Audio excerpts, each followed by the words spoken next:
Good evening. It is good to be back with you.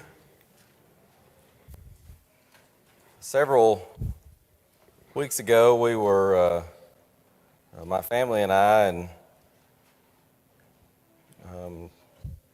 was trying to think, do we have anybody? I don't think we had any of our young folks from Bremen who went. I think Madison Page and Morgan Williams now, I wanted to say Morgan Page. I think they happened to drive over, but it was in Chattanooga. The Greens Lake Road congregation, I worked there when I was had just moved to the Chattanooga area. In fact, we moved to the Chattanooga area to work with the Greens Lake Road congregation in East Ridge or in Chattanooga area. And this would have been 2003 or so, but they had, I don't know, a year or two prior to that, started having an annual youth day, youth lectureship, and that has continued on ever since. I directed it for the time that I was there and kind of put that together, much like Johnny does with the youth day here at Bremen. And then it passed on to someone else, and of course my father-in-law has been working there up until his resignation just recently. And so he's continued doing that, but this it always falls on the first Saturday of August. And we had several good lessons, and one that was, I guess, so-so. I did that one. But there was a young man, and he's spoken here a couple of times, so the Bremen folks know him, Lee Cox. He did a lesson, and it was a very interesting lesson. His title was, in fact, he was kind of laughing because he said, here I am, the youngest guy, and I feel like I got the hardest topic, because his lesson was, why are so many young people leaving the church? And I think his lesson was more specific to young people under the age of 25. I'm looking at it tonight more from the standpoint of just young people, and that could be, even down to very young, just right out of the house, but it might even be on up into beyond 25. I'm not going to necessarily put an age on it, but Lee had a very good lesson, and I took notes, and he sent me his notes, and he said, hey, if you can use it, preach it. Some of this is I'm using from him, but I've also personalized it a lot. Sometimes, you take some sermons, you preach pretty much as is. Sometimes you change a little bit, sometimes you change a lot.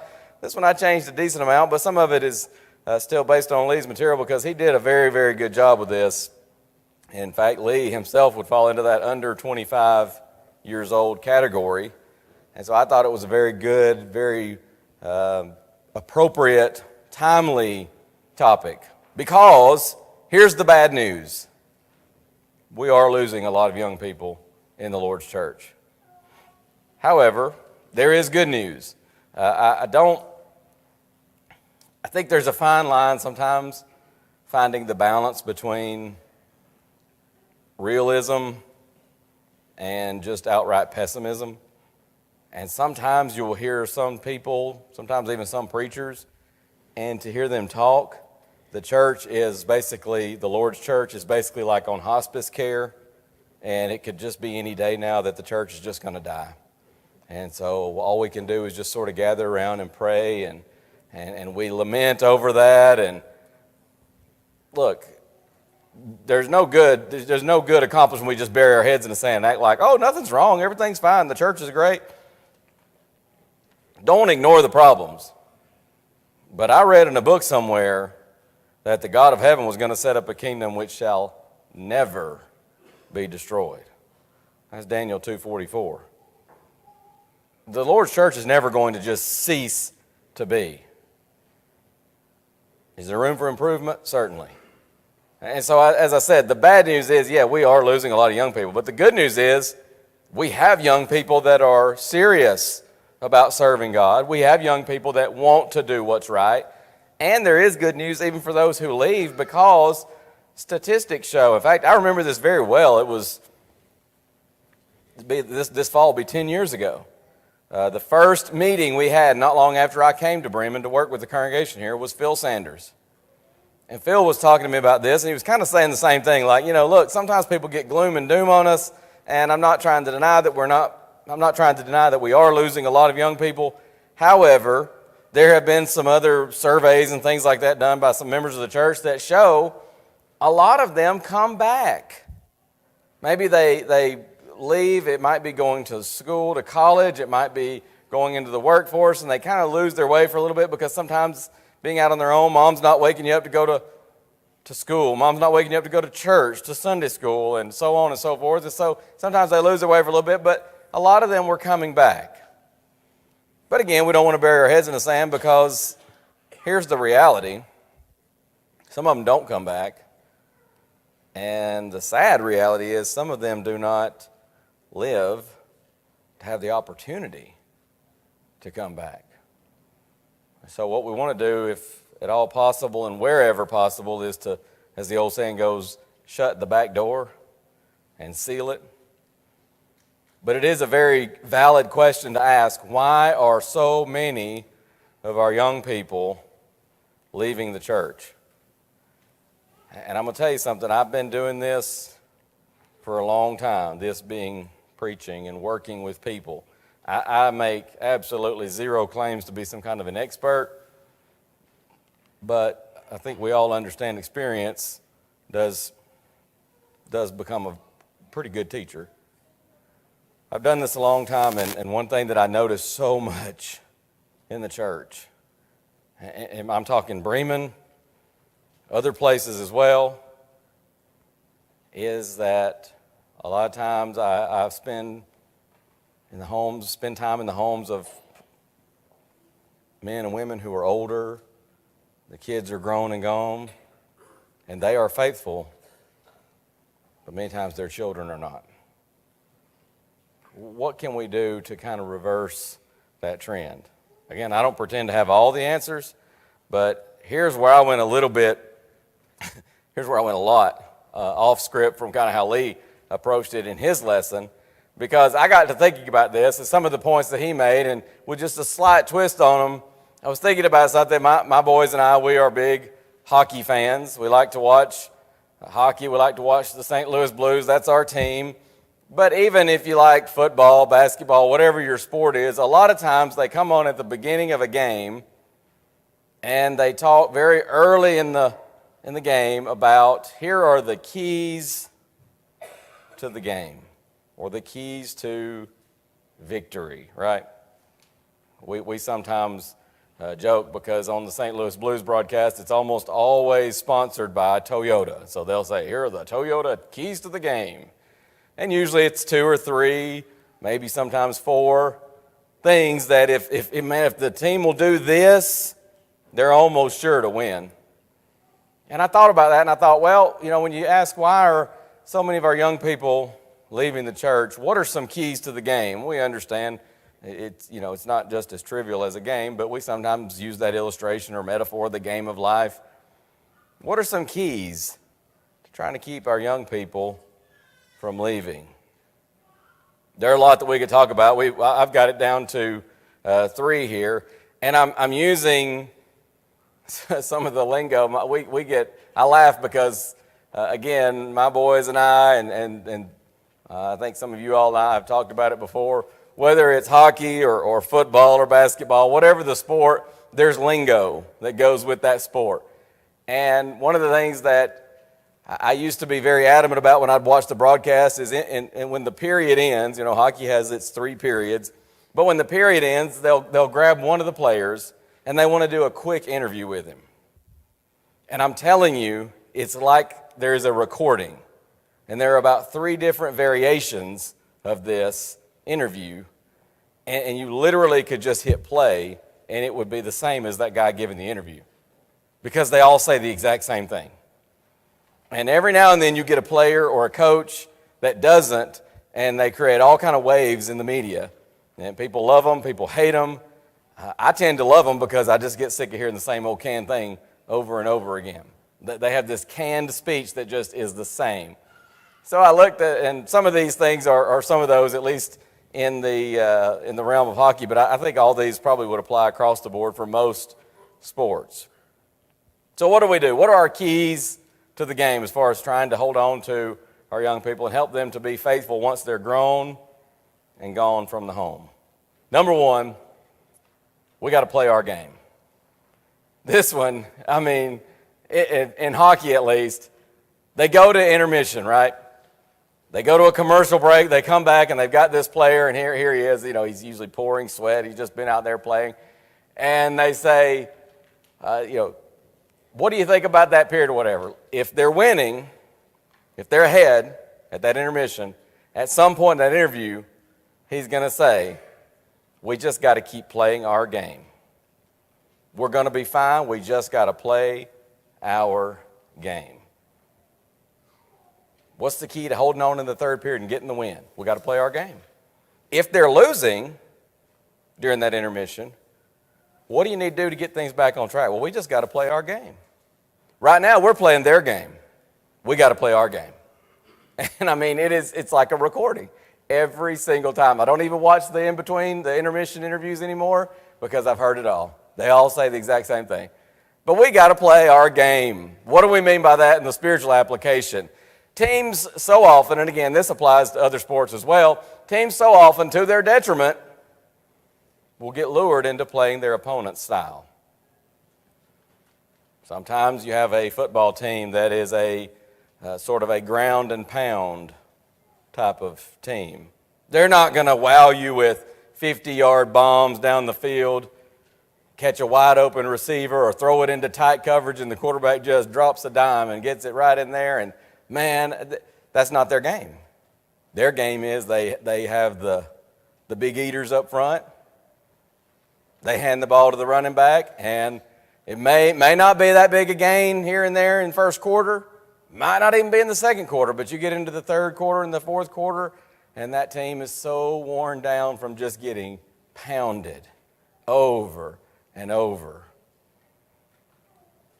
And that's their game. But sometimes they'll go up against we sometimes use the expression, I remember Steve Spurrier's Florida teams back in the day where they talk about the fun and gun offense. And he always had a really good quarterback, and he could throw the ball, and man, they were fun to watch. It was exciting, lots of points put on the board. But if a team like, the old school Alabama teams comes up and they're a running attack and they try to play fun and gun offense, they're doomed. Couldn't do it. But sometimes that'll happen. You get lured into that. A few years ago when the Blues won the Stanley Cup, 2019, it was the 18-19 season. They were sort of a ground and pound type team. In hockey, teams will do that. A lot of times you get the puck in past the red line, you make the defenseman turn around, and now he's got to go retrieve that puck. And when he turns around, you're coming in. And by the time he retrieves that puck, sometimes before he can even turn around, boom. I mean, he gets hit, and he gets hit hard. And so after a few times of that, he starts kind of looking over his shoulder now when he's coming back, and he doesn't necessarily make up the best play. But the Blues sometimes would get lured into playing some of these teams along the route to the Stanley Cup. That's not their style. They were speedy, they were quick, and the Blues would start trying to play like that. End-to-end hockey, they call it. It didn't work for them. We have to play our game. Listen, spiritually, as Christians, we sometimes get lured into playing Satan's style, his game, instead of our own. And you could just like those interviews in between periods, or maybe a halftime interview or something like that. If you're faithful to the Lord now, what's the key to staying faithful? Young people, parents, even whether you're young or old, what's the key to staying faithful? You got to keep playing our game, the Lord's game. Keep playing his style, faithful, first things first. And if you're not, well, you got to get back to playing the Lord's style, to living the Lord's style. So many times we become calloused in hearts and minds. Being past feeling is the way Paul puts it in Ephesians 4:19. Jeremiah 6:15, Jeremiah there, he says, were they ashamed when they had committed abomination? Nay, they were not at all ashamed, neither could they blush. Therefore they shall fall among them that fall. They were so hardened and calloused, even in open sin. They weren't ashamed. They couldn't blush. They had definitely been lured into playing the devil's game, living his way. And not Ephesians, Hebrews chapter 5. We often go to verses 12 through 14, but listen to what the Hebrews writer says before what he says in verse 12 and on to the end of the chapter. Of whom we have many things to say and hard to be uttered, seeing ye are dull of hearing. You're just calloused, he says. For when for the time you ought to be teachers, ye have need that one teach you again, which be the first principles of the oracles of God, and are become such as have need of milk and not of strong meat. For everyone that useth milk is unskillful in the word of righteousness, for he is a babe.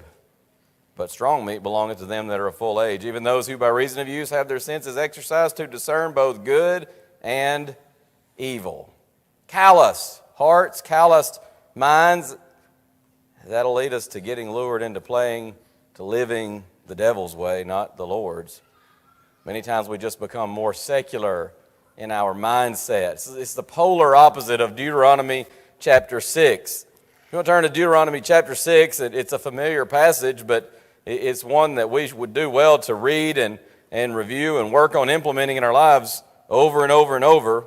Hear, O Israel, the Lord our God is one Lord, and thou shalt love the Lord thy God with all thine heart, and with all thy soul, and with all thy might.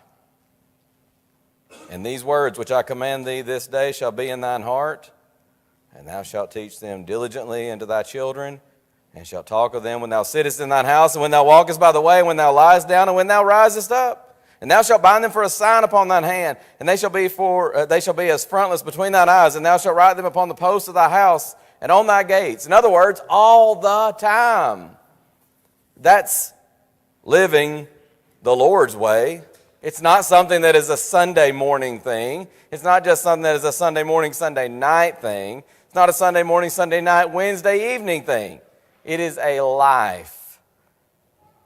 We sometimes think of, we have our lives, if you want to picture a wheel and the spokes coming out from the center of the wheel, and we sometimes picture something. It may be family, it may be self, it may be work that's at the center, and then the spokes are coming off, and those are the other things. And so many times, one of those spokes is God, the church, when what ought to happen is God and His body, the church, is the center, and everything else branches off from that. We become more and more secular in our mindset if we're not careful. When we do that, we're playing right into the devil's hands. Sometimes we think, talk, act, dress like the world, as opposed to Paul's statement in Romans 12, 1 and 2. I beseech you therefore, brethren, by the mercies of God, that you present your bodies a living sacrifice, holy, acceptable to God, which is your reasonable service. And he says, be not conformed to this world, verse 2, but be ye transformed by the renewing of your mind, that you may prove what is that good and acceptable and perfect will of God. When we get so secular our mindset and we fail to implement it every day in our lives, as Deuteronomy 6, 4 through 9 points out, we may find that we become entertained by the world and its sin. We begin to laugh at the very things that sent Jesus to the cross, or to be entertained by the things that sent Jesus to the cross. Compare that to Psalm 101, verse 3, where David says, I will set no wicked thing before my eyes.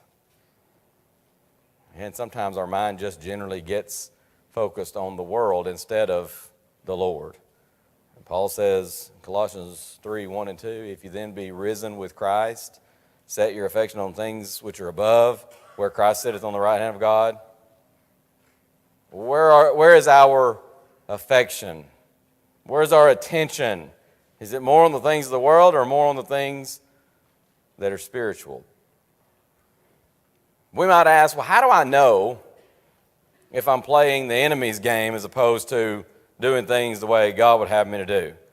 You know, if you're in a game and coach comes in at halftime and says, boys, we're playing their game. We got to get back to playing our game.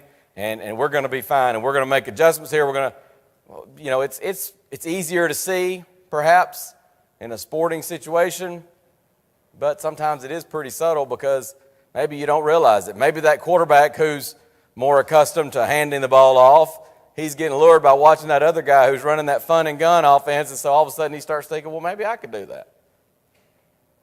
Maybe he throws an interception. Maybe he throws a pick six.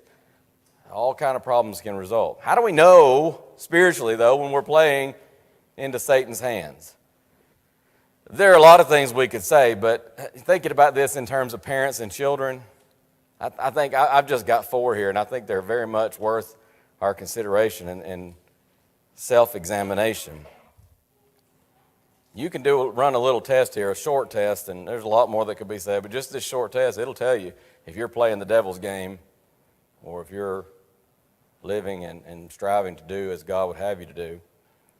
What about our attendance record? I could just look at my attendance record over the past, we could even just narrow it down to the past year, and look at my attendance record for extracurriculars, school extracurriculars versus spiritual activities. How does it compare?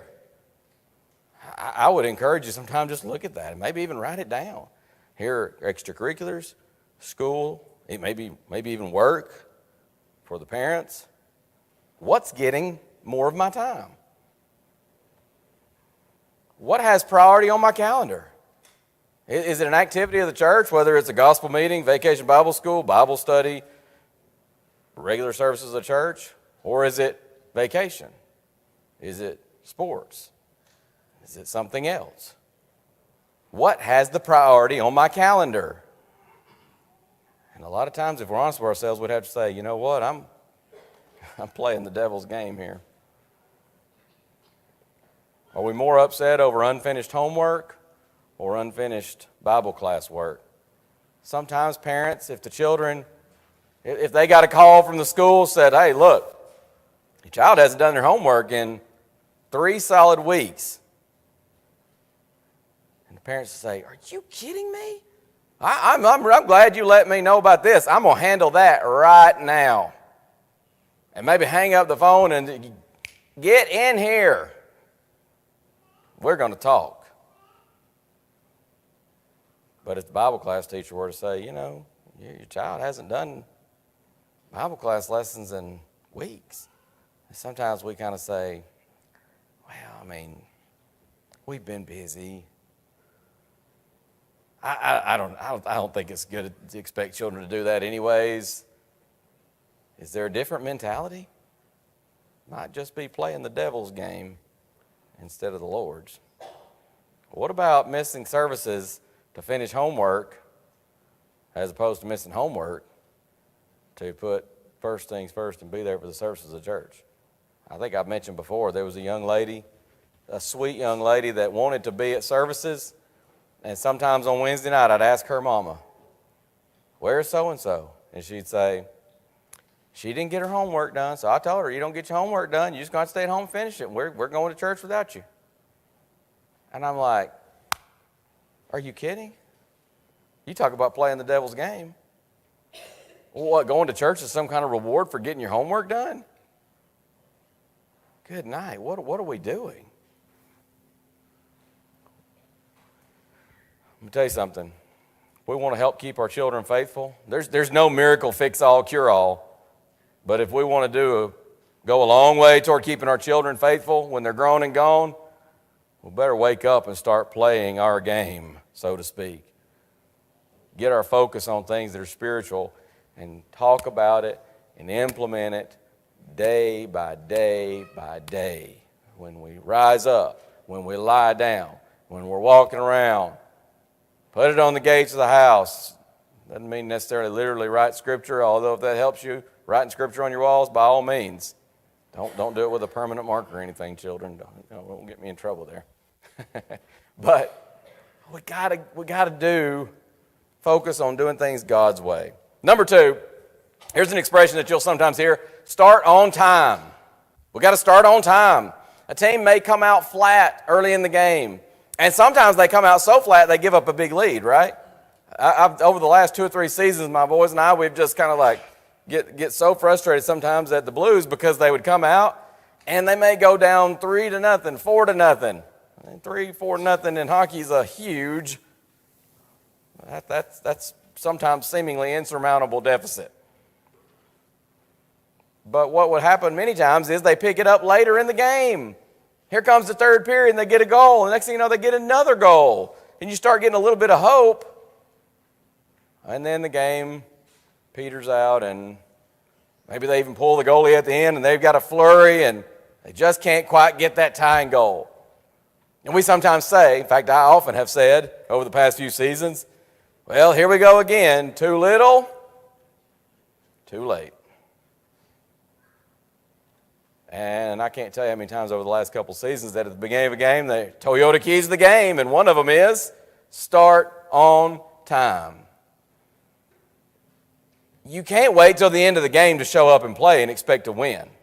You might get away with that here and there, just like sometimes that happens with parents, and sometimes the children still grow up faithful. But what happens a lot of times, we're not starting on time, folks. And this has nothing to do with the clock. This is about when we start working on training our children and grounding them in the Lord. Teams need to start on time. They don't need to wait till the end and then start, well, we better pick it up, guys, and start playing, because a lot of times then you're so far behind you're not catching up. It's just not happening. Well, when it comes to players, they need to start on time. Young people, you need to start early. Remember thy Creator in the days of thy youth. Ecclesiastes 12, verse 1. You think about Daniel. There's a young man who started on time. He purposed in his heart he wouldn't defile himself with the things that the king wanted him to eat and drink that were unclean, ceremonially, spiritually unclean. And he decided, I'm not going to do it. Daniel 1:8. Stood his ground. And even said to the guy who tried to get him, the head of the eunuchs, who says, you got to do this, you're going to get us both in trouble. Daniel says, put it to the test. Give us a week and see who looks better. Those of us who have abstained from those things are the ones who have been partaking. He did, and sure enough. That's very early in Daniel's life. You get very much later in Daniel's life. The book of Daniel is not written in chronological order, by the way. We've mentioned that before. Daniel 6 is an incident much later in his life. Some scholars estimate he might be as much as 80 years old by Daniel 6. And the king signs a law that says nobody's going to pray to anyone except for the king for 30 days. And Daniel finds out about this. That's verse 7 of chapter 6. And verse 10 says, Daniel went, he opened his window toward Jerusalem, and he prayed 3 times a day. But there's a key phrase in that verse, as he had done aforetime. It's not something he did to just say, well, let me show them. I'm gonna show the government that I got nothing for them. And if they say go right, I'm going left. No. This is what he'd always done. He's not just trying to stir up trouble or start a problem. But you know what? He started in his youth. He started on time. Young people, you need to start on time. Youth is when your habits are formed. Youth is when your character develops. And I've mentioned this before, but I found this a little graphic. Watch your thoughts, because your thoughts become words. Watch your words, because your words will become actions. Watch your actions, because your actions will become your habits. Watch your habits, because your habits will become your character. And watch your character, because your character will become your destiny. And those habits, the character, that gets formed in youth. Now listen, don't get me wrong. It's not to say you can't change. A lot of good people have grown up and they didn't get that training, or maybe they didn't listen to it and they weren't where they needed to be, and they made a decision. I'm going to change. And they did. And good for them. That is wonderful. But just ask one of them. Find one of them and ask them, and they'll tell you how difficult it is. Because habits and character formed in youth don't alter very easily. And so start on time. You'll be glad you did. But coaches also need to start on time. In other words, parents. Parents need to start early. The coaching staff, they have all this pregame preparation. They don't want to try to implement this in game. They're studying film. They're getting ready beforehand, because they know how difficult it is to implement these things on the fly in the game. They don't just say, oh, look, we'll get out there and see what the other team's doing, and we'll play it by ear. Said no coach ever, right? At least no coach is going to be with the job for very long. They meticulously prepare. In fact, when you get to the end of a season and you start facing a team, there is so much video that you're going to be looking at from that team. Every situation. What do they tend to do on third and long situations? What do they do on third and short? What kind of defensive formation do they go with? I was watching a game last night, and they mentioned, here's a team that they've studied their opponent, and they knew exactly what they were going to do in this goal line situation. They exploited it. Scored a touchdown. That's because they had prepared. Coaches, they don't do this in game. They study beforehand so that they can start on time. Parents need to be working on their children before the teen years, before the young adult years. But I'm telling you again, I've done this a long time, and it breaks my heart to see parents that they start getting more serious about it, and their children are young adults, and that foundation hasn't been laid. That emphasis has not been there. They've been playing the devil's game, giving priority to things that are secular far more so than things that are spiritual. And now they sometimes sit, and sometimes I sit with them, and they wring their hands, and we pray together, and we weep together. I just can't get my children faithful. I can't get them back in the church. And sometimes because we just didn't start on time.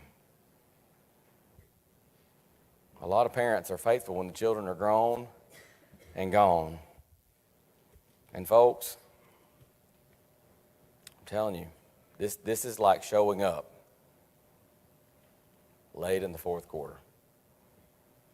You're down by 4 or 5 touchdowns, and the quarterback comes to the huddle and he says, guys, we've been goofing off this whole game. Let's get serious.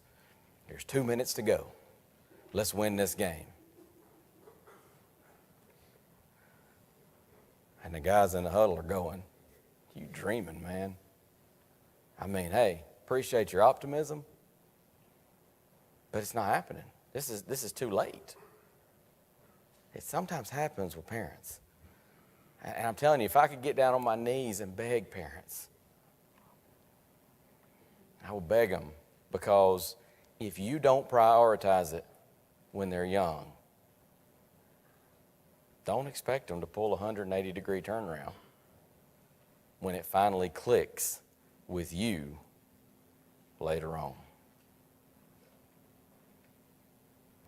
I wish I could tell you how many times I've talked to people, and that's the case. Something registered, and they said, I need to get more serious. Maybe it's just more maturity. I don't know. But the children are grown and gone. And many times they're gone out of the house, but they're also gone spiritually. And listen, don't get me wrong, because there may even be some of you here that you experience that situation. That might describe you. It might describe me one day, God forbid. It might describe you one day. It's not to say you can't serve the Lord and do what's right. I thank God for the people that maybe they didn't take it as seriously before, but now they say, I'm going to be more serious about this, and all you can do is what you can do right now, right? I can't go back and relive those years. And I know I've talked to parents that wish that they could, but the bottom line is we can't. That's the reality of the matter. All we can do is say, I wish I'd done better. I repent for not doing better as well as I could, and I'm going to try from this point forward and try to do everything I can to get my children to come back.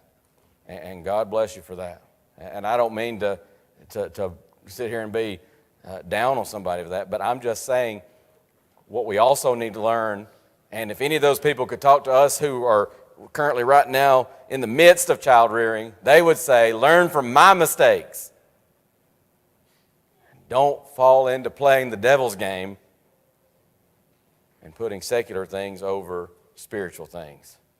Don't fall into the mistake that I made and try to wait until the end of the fourth quarter to get in there and say, let's go. Let's get these children strong and faithful, because the game's over by then sometimes.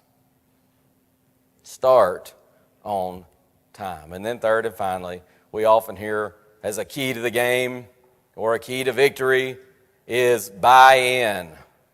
Oh, coaches speak about buy in from the players. No matter how much work that coaching staff puts in, if the players don't buy into the system, they're going to have problems. And listen to me, sometimes our youth, despite all of our efforts, we prioritize spiritual things, we try to teach them. It's no guarantee that they're going to be faithful, because sometimes they don't buy in. They don't have that personal faith. Parents need to drive home the importance of having faith that is your faith. Not just it's mom and dad's faith. Why do we do this in the church? Why do we not do that? It's just what mom and dad always did. I don't know. That's some folks' answer. That's a lack of personal faith. That's a lack of buy-in. For the young folks, realize that unless and until you buy in, everything else is just vain. You got to work out your own salvation with fear and trembling, Philippians 2:12. It has to be personal. Wherewithal shall a young man cleanse his ways? By taking heed thereto, according to thy word. Psalm 119, verse 9. Just 2 verses later, thy word have I hid in mine heart, that I might not sin against thee. Mark 12, verse 30 is where Jesus, quoting from Deuteronomy 6, thou shalt love the Lord thy God with all thy heart, with all thy soul, with all thy mind, and with all thy strength. This is the first commandment. You have to love God with all your heart, your soul, your mind, your strength. It's got to be personal. Like David in Psalm 119:97 when he says, oh, how love I thy law. It is my meditation all the day. Why are you here? Why are you a Christian? Let me expand that a little bit. Adults, why are you here? God comes to people in Scripture sometimes and he asks them the question, what doest thou here? Why are you here? Just because this is where you always are? Is it because you love the Lord? Is it because mom and dad dragged you here? Is it because there's somebody you want to see? Or is it because you want to go to heaven? These are questions we need to ask ourselves from time to time. Why am I here? Why am I a Christian? Do I really want to go to heaven more than anything else? I know that's a little bit different to conceptualize that as a young person as opposed to as we get older. But we need to think about that. Why am I here? Why do I do what I do or not do what I don't do? Like Josiah, I need to realize that even if my parents fail, ultimately it's up to me. I mean, Josiah could have said, great day. My daddy was Ammon. Ammon was one of the most rotten people ever. He would sacrifice his son in Molech worship. Human sacrifice. Manasseh, his granddaddy, Josiah's granddaddy, wasn't a whole lot better. Did the same thing. The only difference was he ended up being taken to Babylon, and he got, I guess it would be fair just to say, simply put, tortured by the Babylonians and managed to be released, and he turned back to God. It was far later in his life. That's Manasseh. Then his son Ammon didn't learn from daddy's mistakes. He's rotten to the core, and the core was too. And then here comes Josiah, and Josiah says, well, what do you expect from me? Look at dad, look at granddad. Don't have much chance, do I? No, Josiah says, I'm going to seek the Lord because it's my decision. And for us, for you, it's your decision. And that's why Joshua says, choose you this day whom you will serve. And Joshua just comes out and tells them, he says, as for me and my house, we will serve the Lord. And Josiah understood that. He says, I've got to make a choice. And sadly, Josiah has Jehoahaz and Eliakim, or Jehoiakim, same person. And they were not faithful. The Bible doesn't tell us. I don't know if Josiah tried to teach them and they didn't listen, or if maybe he didn't start on time. We don't know. But it shows us what the parents are, good or bad, is no guarantee of what the child will be. Because you got to make a choice if you're going to buy in or not. And this goes with another key, and sometimes it's one of those keys to the game. Be hungry. That's another one of the things I hear a lot in these canned interviews. Is sometimes they'll say, what's the key to going out there and winning this game or staying ahead and finishing strong, whatever? We just got to stay hungry. Well, spiritually, there could be no truer words. Stay hungry. Hunger and thirst after righteousness, Matthew 5:6. As newborn babes desire the sincere milk of the word that you may grow thereby, 1 Peter 2, verse 2. Revelation 22:17 has the Spirit and the bride say, come. And let him that heareth say, come. And let him that is athirst come. And whosoever will, let him take of the water of life freely. Why are we losing so many of our young people? Well, parents bear some responsibility, as do the youths themselves. But often, just like with sports, we lose our young people the same reason we or sports teams often lose games. Failing to play our game, as we say, failing to start on time, and a failure to buy in to the winning system. Parents, keep the main thing, and work on it with those children early. And if you haven't been, start now. Young folks, start in your youth with a focus on God. Be sure, though, to develop your own personal faith. And for all of us, let us all remember that one day we're going to stand before the Almighty God in judgment. And God's not going to look at me and say, Chad, you really haven't taken this thing seriously, but your mom and dad were good people. And they have tried to teach you and to get you to heaven, so well done, good and faithful servant. No. The Lord's not going to look at me on the day of judgment and say, Chad, you have put first things first and you've been trying to do what's right, but your parents are rotten, and so you really don't have any chance. So sorry, depart from me. No. You see, it's going to depend on my choices. And for you, it's going to depend on your choices. But what about us right now? That's why we extend heaven's invitation. Maybe you're not where you need to be spiritually. You can choose tonight, right now, and let's be honest, right now is about all we've got that we know for sure. You can choose, I'm coming to the Lord. Or if you're not where you need to be, you can choose, I'm going to come back to Him. But we got to stick to God's way. Folks, we need to start on time, and that means right now. And we've got to buy in and realize God knows what He's talking about, and God knows what is best. And if we want the best life, we got to live the blessed, scriptural, godly life. Can we help you with that? If so, come while we stand and sing to encourage you.